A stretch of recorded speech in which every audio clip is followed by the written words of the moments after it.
Hey, everybody, it's Dr. Kerry Reller. Welcome back to the Get Healthy Tampa Bay podcast. Today, we have a very special guest, Dr. Anita Lwanga.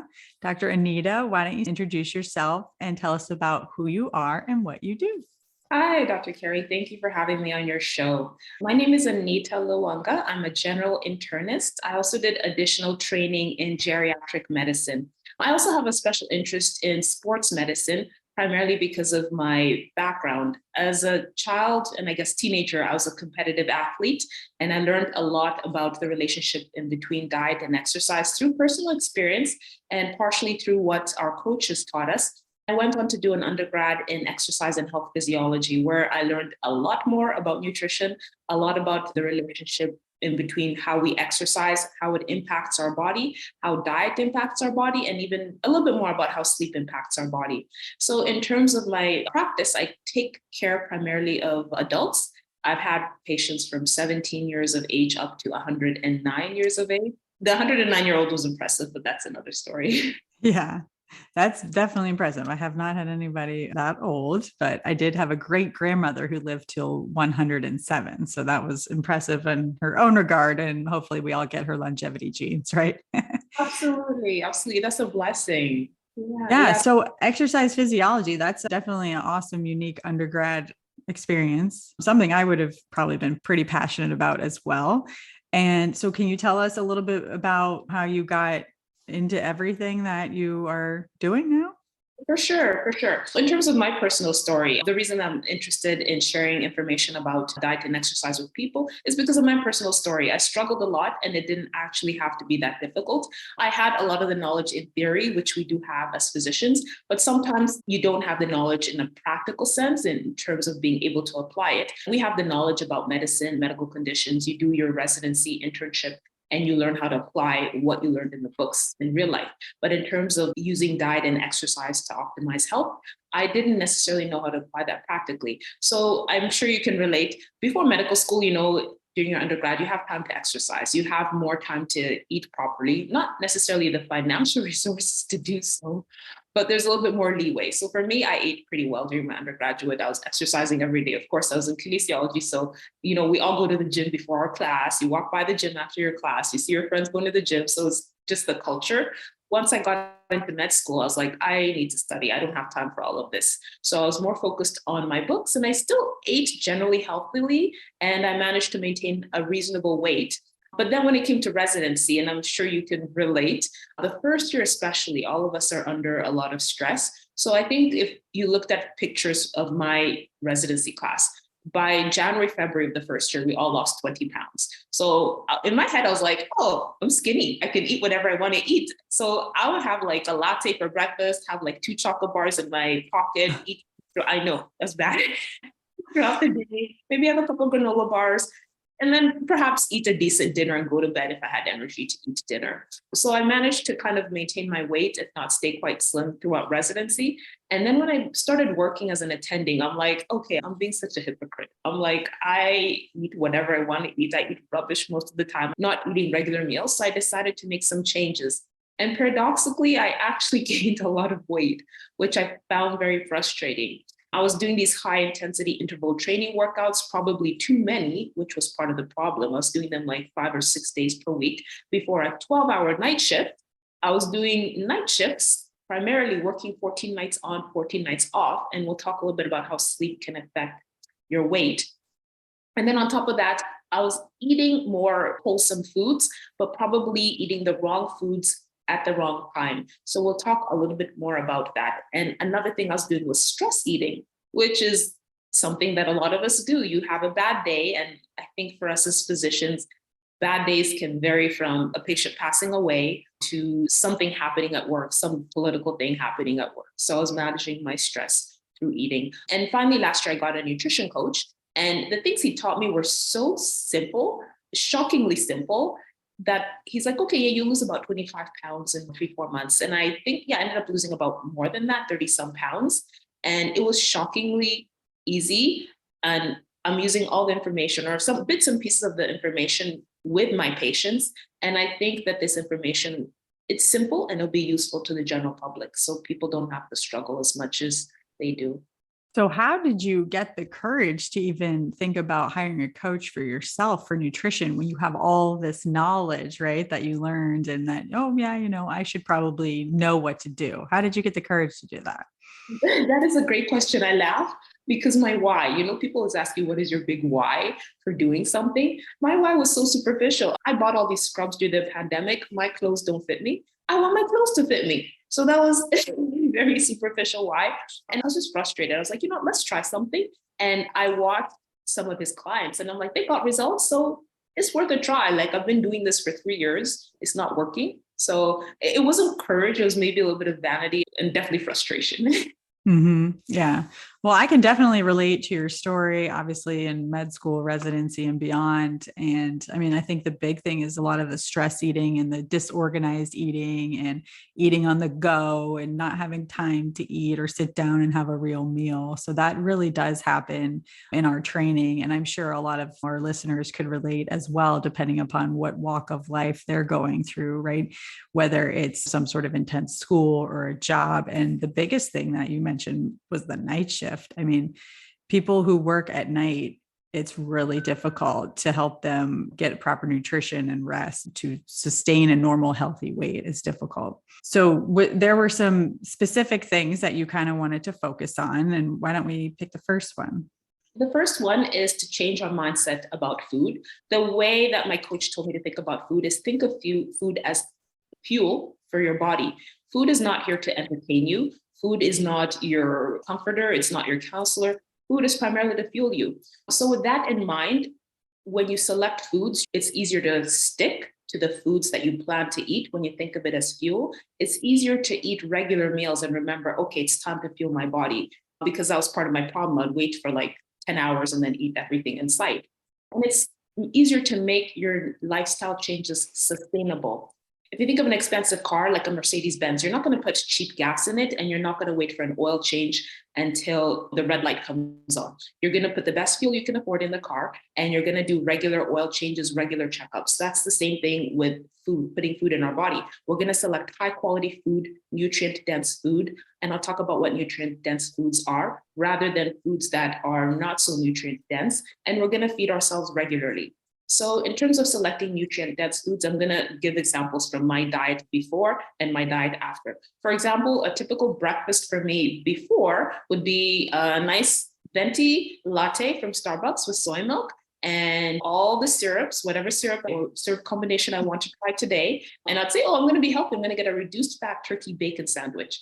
Turkey bacon is not natural. I don't know what kind of cheese they're putting in there. It's probably not real cheese. And whatever bread they're putting in there, this stuff is frozen and then they microwave it and give it to you. So that's not very healthy. I thought that was healthy, but that's not a good breakfast. So what I'm eating now for breakfast are more natural foods. So I have like a large omelet.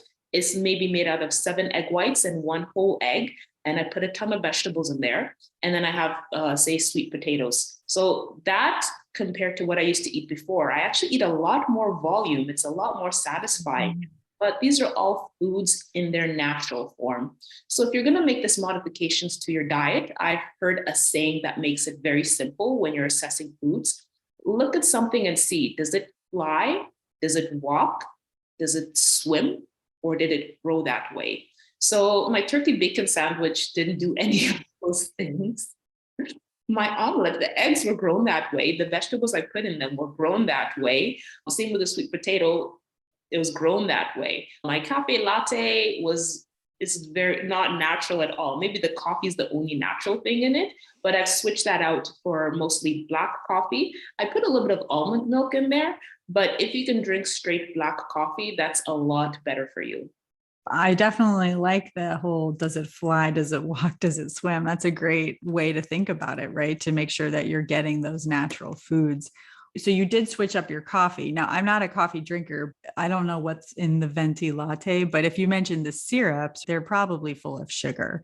And that's not something that anybody should be starting their day out with. So that's going to cause a lot of blood sugar roller coaster things that we're trying to avoid when you're trying to be healthy and even trying to maintain or lose weight. It's not good to be fluctuating like that because what you ate or drank before is not really keeping you probably full that long either. But you mentioned that you've increased the volume, but you also talk about the amount of protein and fiber in that breakfast that you're getting now. That is definitely going to keep you fuller much longer. So that's an excellent breakfast and a really good comparison of before and after. I really like what you're saying there about changing the mindset, basically, too, of thinking, fueling your body. And I tell my patients that a lot as well. Yeah, it's very important to think of it that way. Now, you can enjoy food, right? Because I'm sure you like that omelet, right? Much better days or go out to restaurants. I'm like, I'm not full. So I learned to enjoy healthy foods. It's really interesting how our desires and our palate changes, especially when we change mindset. Yeah, I definitely have. Well, I think I personally changed my palate too, but I think I have seen people who may not have been interested in some sort of food before, but as they kind of get rid of the processed stuff, then they're starting to enjoy like real foods more. Especially, I try to also encourage them to cook it in a different way. So sometimes maybe growing up, my mom made broccoli with lemon. That's not my favorite thing. But now you roast the broccoli with olive oil, salt, pepper, things like that. And it's much more delicious. And it happens to be my son's like favorite thing, broccoli. So that's great. Yeah. What else do you recommend? Okay, the second thing I'd look at is sleeping habits. So we're a busy society. Everyone wants to go 24 hours a day.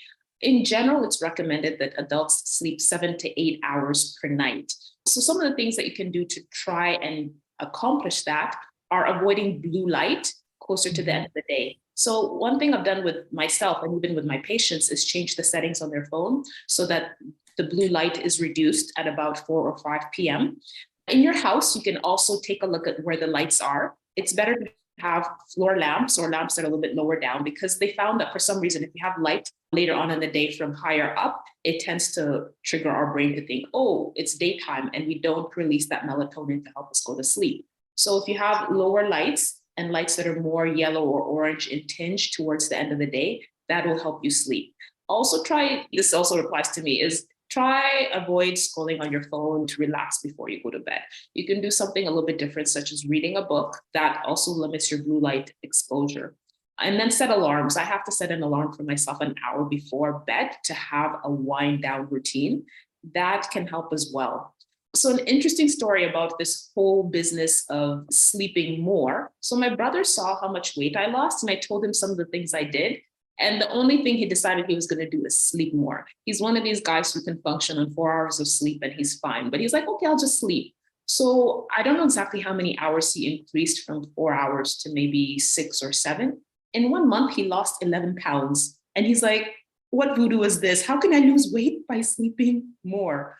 But it works. It works. And there's more scientific information about what happens. But some of the challenges with not sleeping much or not sleeping at the right time, when we wake up, we have cortisol, which is a hormone that spikes and gives us energy and gets us going.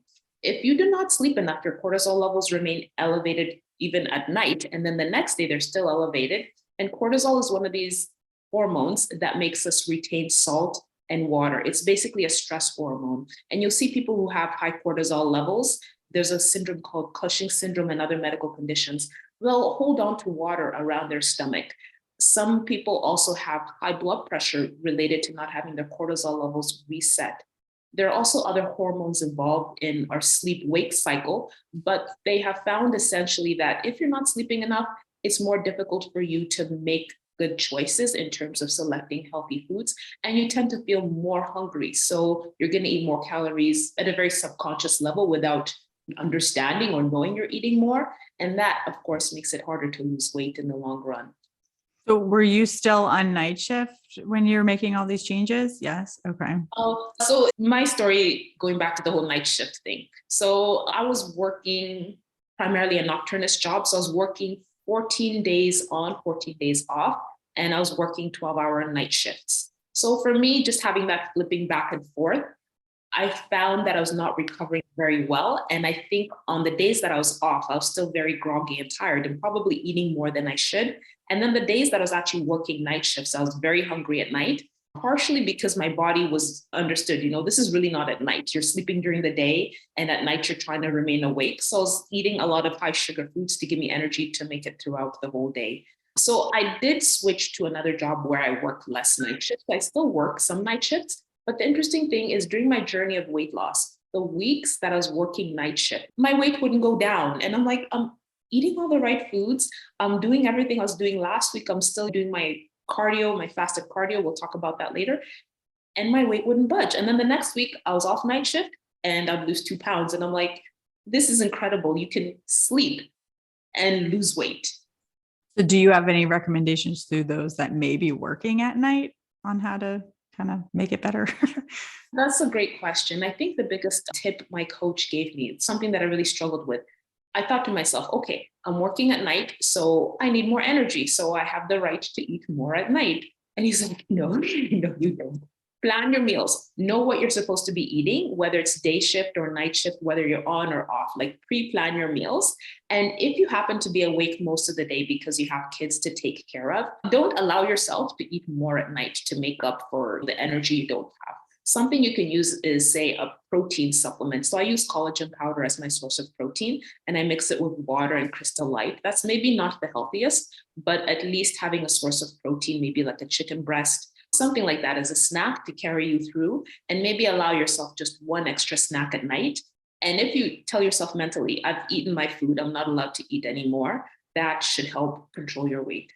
I think it's very difficult. I don't know like what other jobs night shift workers would have, but I know for doctors and training and residency and things like that's when people bring all those highly palatable baked goods and things like that into the atmosphere of where you're working. And that makes it even harder, especially I recall like being on an OB residency training, and there's always something that people were bringing in, which is nice and social, but it really didn't help everybody reach their health goals. So it's difficult. So one, like I usually talk about, not getting enough sleep is twofold. Obviously, one is if you have more waking hours, you're probably going to be eating more, right? Kind of like what you were saying. So you don't really have that, I guess, like you said, the right to consume more just because you're awake. And then the lack of sleep also causes impaired function to make not as good choices. So that's one thing. But then the elevated cortisol levels already are like underlying and defeating your ability to make, once again, good choices, but also to lose that weight. Like it will cause more insulin resistance, basically having that elevated cortisol more often than you should. So those are really, really good points that you're making about that. One thing I didn't know was well, at least I know for me, I can't stand when the lights are overhead and I'm ready to tune down for the night and to be drowsy. But I didn't know that just moving the light to the floor or anything like that would help, I guess, secrete melatonin and make you be ready for bed. So that's a really good tip there. While I never really suggest to patients to set an alarm for a routine, I happen to have that anyway. I think it's just because your phone asks you when you go to bed or something like that. So it reminds me, but I never thought of bringing up to the patient. So that's a really good idea as well. So there's a lot to learn and take home from here. So that's great. What's next in your excellent recommendations? Okay, the last tip I'm going to give people is to move. So what I mean by moving is you don't really have to do crazy workouts. In my situation, I was doing these high intensity interval training workouts. It was during the time of the pandemic. There were no gyms. And I was like, okay, a workout is better than nothing. And this is something I actually learned in kinesiology. Like if you're going to do high intensity interval workouts, you only need to do maybe 2, max 3 per week. But I was doing about 6 or 7 sometimes. And the problem with that is that your body doesn't recover. That's one problem. So you are more likely to have injuries. Another thing is that when you do high intensity workouts, you're hungrier. So you're more likely to eat more food. So for me, I was doing this at a very subconscious level. I was working at night, I'm tired, and I'm like, I worked out very hard. I can eat whatever I want to eat. The truth is you cannot outwork a bad diet. Like yes. Even that high interval intensity workout, if you're a big guy, you're going to burn 700 calories. But 700 calories is not much. It's like one burger, you're done. But if you think you can eat everything, it's going to be very hard to actually lose weight and you end up gaining weight. Something that's a little bit better and more sustainable, and this is what my coach recommended while I was focusing on the weight loss component of the program, was just to walk.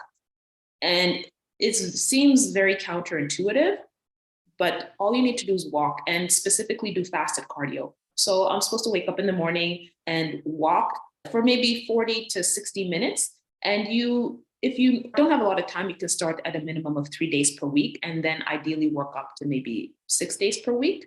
But the interesting thing about walking and walking in the morning before you've eaten is that your body uses a different source of fuel.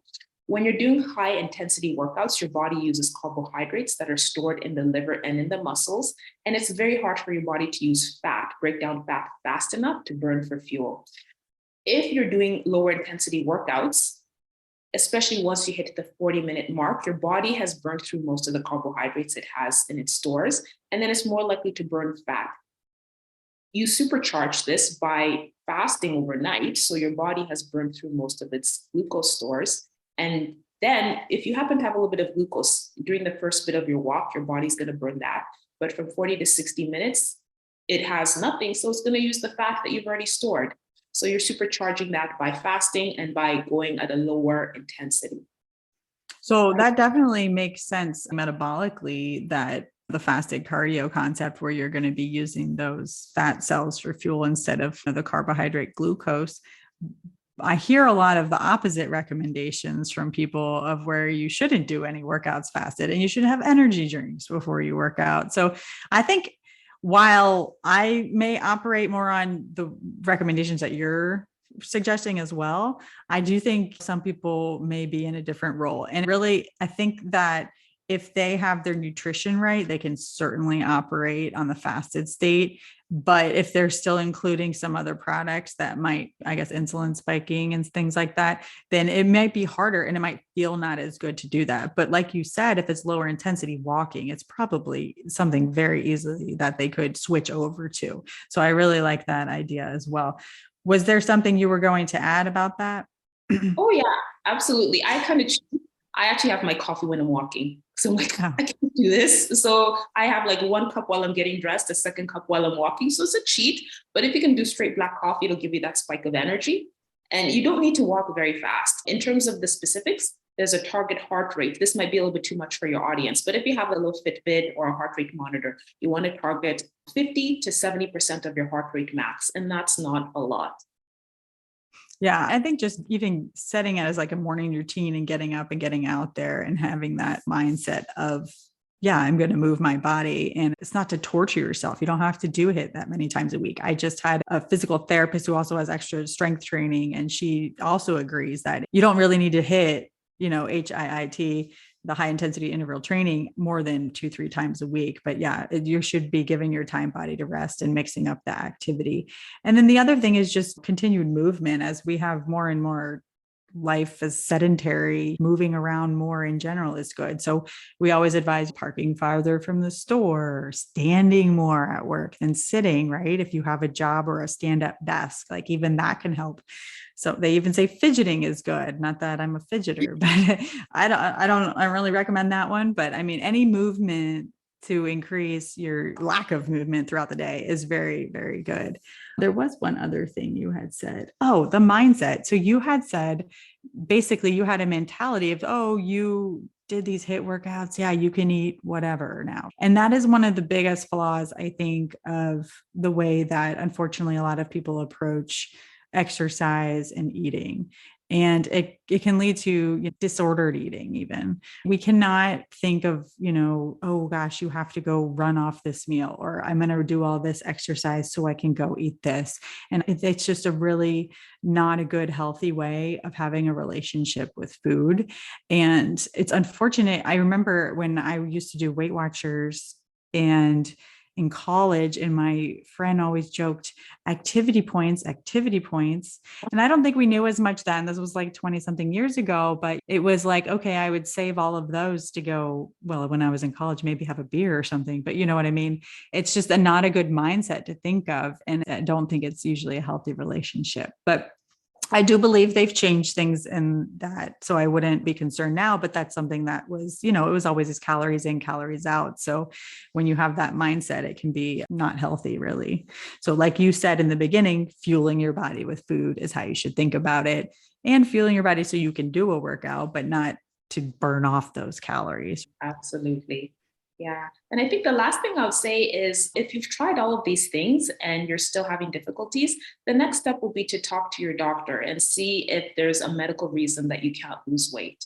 As physicians, like as a general internist, I don't necessarily have training in obesity medicine, but there are some conditions that can cause individuals to gain weight, no matter what they're doing, no matter what they even try. If we don't deal with those conditions, it'll be very difficult for them to lose weight.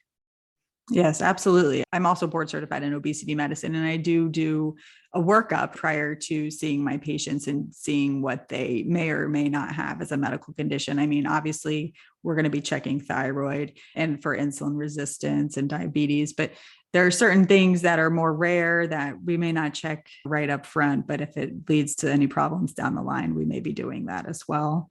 So yes, I definitely agree. Reach out to a board certified obesity medicine physician in your area if you need extra help, definitely to rule out a medical problem. Actually, there's the ABOM, American Board of Obesity Medicine. I think it's .org. If anybody needs to look up one closer to where they live, because I'm in Clearwater and Palm Harbor, Florida. So, is there anything else you'd like to share with us? No, that was it. Okay, and how can people find you if they want to reach you? So I'm on all the social media platforms, Anita Lwanga on Facebook, at Lwanga MD on Instagram. I think Dr. Lwanga, all lowercase, on YouTube. TikTok, I haven't been there for a while. That's a little bit controversial, but I think if you Google or check Dr. Lwanga on TikTok, you should find some of my old videos there. Facebook, Anita Lwanga. And if you guys have any questions or, you're in the Regina, Saskatchewan area, you can ask your family doctor to refer you to see me. I take care of all medical conditions that adults face. So you can ask your family doctor for a referral. Can you spell Lwanga for everybody? I mean, we'll put it in the show notes, but just in case. It's Lwanga. Thank you. Well, thank you so much for coming on today. This was a lot of fun. I definitely love hearing all your wisdom and expertise in your area, and hopefully we'll work together again. But everybody, please tune in next week. And if you need a doctor in Clearwater or Palm Harbor, come find me.